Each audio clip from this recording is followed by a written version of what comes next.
사도행전 16장에는 위대한 이방 선교사 바울은 제1차 선교 여행을 성공적으로 마친 후 약 3년간에 걸친 제2차 여행을 시작하는데요. 이제 이 16장에는 소아시아를 떠나 지중해를 건너 처음으로 유럽까지 진출하게 되는 것입니다. 1절에서 6절까지는 바울이 소아시아에서 큰 전도 일을 하지 못했지만 가장 신실한 동료자요 협조자인 디모데를 선택하였다는 것이 나옵니다. 1절을 보면 더베와 루스드라가 나오는데 제1차 여행 때는 반대 방향으로 갔기 때문에 루스드라와 더베로 되어 있습니다. 루스드라는 14장 6절에 얘기했는데 디모데의 출신지인 것 같지만 더베의 가능성도 있다고 합니다. 디모데는 하나님의 영이라는 뜻이며 바울의 제1차 선교 여행 때 결심했던 것 같습니다. 디모데전서 1장 2절을 보시면 그렇습니다. 그의 어머니는 유대인으로 이름은 유니게였고 할머니는 로이스였습니다. 디모데 후서 1장 5절에 나옵니다. 아버지는 헬라인이었는데 과거형으로 헬라인이었다고 되어 있습니다. 아마 아버지가 이미 돌아가셨던 것 같다고 합니다. 소아시아에서는 유대인과 이방인들과의 결혼을 팔레스타인만큼 엄격히 금하지는 않았던 것으로 보여지는데 디모데는 바울 서신들에게서 바울과 함께 이름이 실려 있으며 바울에게는 믿음 안에서 참 아들이었는데 그의 주변에 있는 형제들에게 칭찬을 받는 자였습니다. 약 15년 후에는 바울이 디모데를 연소한다고 말한 것을 보면 바울이 처음 만났을 때 디모데는 10대 즉 18세였던 것으로 보여진다고 합니다. 3절에 보면 그에게 할례를 행하였다가 나옵니다. 랍비의 규례에 의하면 유대인 어머니에게서 태어난 아이는 유대인이었으므로 법제상으로 디모데는 유대인이었습니다. 그러나 실제로 엄격한 기준에서 보면 할례를 받지 않았으므로 유대인들에게는 부정한 자로 간주될 수가 있었죠. 바울은 할례가 구원의 필수 조건이 아님을 강조했지만 앞으로 디모데가 해당에서 설교하거나 유대인들에게 전도할 때 거부감을 없애기 위해 할례를 행하였습니다. 그러나 유대인들의 압력이 있었음에도 동역자인 디도에게 할례를 주는 것은 거부하였습니다. 갈라디아서 2장 3절을 보면 그렇습니다. 바울에게 중요했던 것은 무엇이 하나님 나라를 위해 가장 좋은 것이냐 하는 것이었죠. 바울은 기독교의 원리를 결코 양보하지 않지만 그리스도의 복음을 전파하기 위해서라면 얼마든지 양보하려고 하였습니다. 그것에 대한 기록은 갈라디아서 2장, 고린도전서 8장, 9장에 나오고 있습니다. 4절입니다. 여기에 여러 도시들이 나오는데 루스드라, 이고니온, 비시디아, 안디옥 등을 가리킵니다. 여기 규례들은 생각하다 의견을 제시하다에서 비롯되었는데 이 단어는 통치자들의 공식적인 법령, 모세율법의 요구사항들에 대해서 사용되었고 여기에서는 예루살렘 회의에서 결정된 사항들과 규정들에 대해서 사용하였습니다. 여기 지키게 하였다는 이방인들의 자유에 대한 일시적인 타협이 아니라 그리스도인이 영속적으로 지켜야 하는 것임을 나타냅니다. 5절엔 더욱 굳건해지고가 나옵니다. 늘어갔다의 둘 다 미완료형으로서 계속적으로 강화되고 증가하고 있는 것을 의미하는데 이 지역의 교회들이 급속도로 성장하여 널리 퍼졌습니다. 이것은 성경 외의 자료들에게도 촉불이 입적된다고 하는데요. 또한 이것은 네 번째 간략한 선교 결과 보고라고 할 수 있다고 합니다. 6절에서 10절까지는 루스드라에서 디모데를 협력자로 삼은 바울이 드로아까지 내려갔고 거기에서 환상을 보게 되는 것입니다. 6절을 보면 아시아에서 성령께서 막으셨으므로가 나오는데 바울 일행은 갈라디아 주에서 가장 서쪽에 있는 아시아 수도는 에베소로 가서 전도 활동 무대를 삼으려고 계획하고 있었으나 성령께서 말씀 전하는 것 즉 문자적으로 말하지를 막으셨습니다.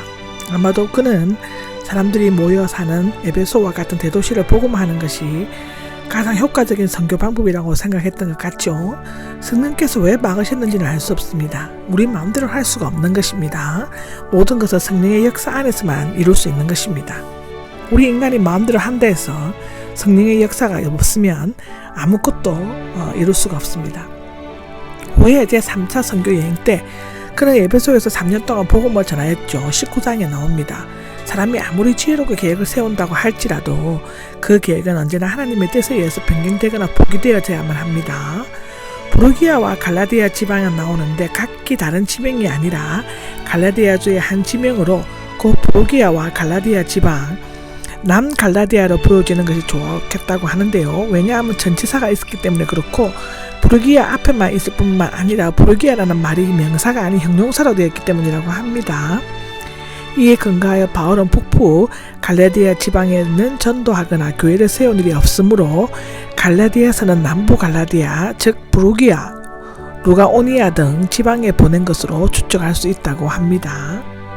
7절을 보면 무시아 지방이 나옵니다. 소아시아의 서북쪽에 있는 지방으로 아시아의 일부이죠. 비두니아는 무아시아의 북동쪽 흑해 근방 즉 갈라디아 지방의 북쪽에 있고 AD 74년 이후에 형성된 원로원 속주이라고 합니다. 북갈라디아서를 주장하는 사람들은 바울 일행이 비두니아까지 가지는 않았지만 그 접경까지는 갔으며 이 지역에서 전도하여 갈라디아 모든 교회가 설립되었다고 생각한다고 하는데요. 만약 그렇다면 분명히 그 내용들은 사도행전에 기록되었을 것입니다. 예수님의 영이 나오는데 앞에 성령 6절과 동일하지만 내용적으로는 어떤 차이가 있는지 명확하지 않습니다. 아마도 하나님의 인도하심을 전달하는 수단이 다양하기 때문일 것이고요. 이 명칭 즉 성령 예수님의 영은 하나님 즉 10절에 바울 일행을 분명히 인도하고 계시며 이 선교 여행이 사람의 계획을 초월하여 하나님의 확실한 보호 가운데서 진행되고 있음을 나타내어 보여주고 있는 것입니다. 허락하지 않으셨다는 앞서 막으셨다와 함께 하나님께서 뜻하신 바를 나타내고 있죠. 아마도 환상, 훌륭한 판단력, 예언의 은사, 예언적 직관, 뜻하지 않은 사고 등으로 표현되었을 것입니다. 8절입니다. 8절에는 무시아를 지나가 나오는데 문자적으로는 무시아 옆을 지나가다입니다. 무시아를 피하여 가다의 뜻이기도 한데 엄밀히 말한다면 그들은 드로아에 도착하기 위해 무시아의 일행 지역을 그대로 통과해서 지나갔다입니다. 드로아 즉 바로 일행은 하나님을 인도하시는 대로 비두니아로 북상하는 대신 방향을 바꾸어 무시아를 통과하여 에게해 동쪽 해안에 있는 항구인 드로아에 도착했다고 합니다. 드로아는 유명한 트로이의 남쪽 25km 지점에 있고 원래 알렉산더 대왕의 이름을 따서 알렉산드리아 드로아라고 불렀다고 하는데요. 아구스도 황제 때에는 로마의 식민도시로 아시아와 헬라의 마게도니아 사이를 잇는 중요한 항구도시였다고 합니다. 바울은 이곳에 2번 더 오게 될 것인데 고린도 후서에 그렇게 기록되어 있습니다. 아마도 이때 혹은 제3차 전도여행 때 이곳에서 교회가 시작된 것 같다고 기록합니다. 9절을 보면 환상이 나옵니다. 사도행전에는 11번 나오는데요. 마태복음에는 1번 사용되어지고 있습니다. 환상은 꿈이 아니라 황홀한 정신 상태에서 보는 것으로 하나님의 계시 방법 중에 하나이죠. 마게도니아는 헬라의 북쪽에 있는 한 지방으로서 빌립치아에서는 마게도니아가 헬라를 지배를 하였고 알렉산더 대왕의 탁월한 영도 아래에서는 애국과 수리아, 아프리카 북부, 중앙아시아, 인도까지 영토가 확장되었다고 기록하고 있습니다. 알렉산더는 유대인들에게 호의를 베풀어 아시아 전역으로 분산되어 살았고 특히 헬라어 보급으로 기독교를 전파하였는데 큰 도움을 주었다고 합니다. 그러나 BC 168년에 로마에 정복당하고 146년에는 로마의 영토가 되었다고 하는데요. 환상 가운데 나타난 마게도니아 사람은 헬라인이며 마게도니아 사람이 누가일 것이라고 추측하여지고 있는데 실제로 그는 이 무렵 바울 일행에 합류했던 것처럼 보여집니다. 그러나 이것은 하나 흥미로운 추측일 뿐이고 근거는 없다고 합니다. 10절입니다. 10절에는 우리는이 나옵니다. 사도행전에서 우리는이란 말로 나오는 구절이 여기에서부터 시작되고 있다고 하는데요.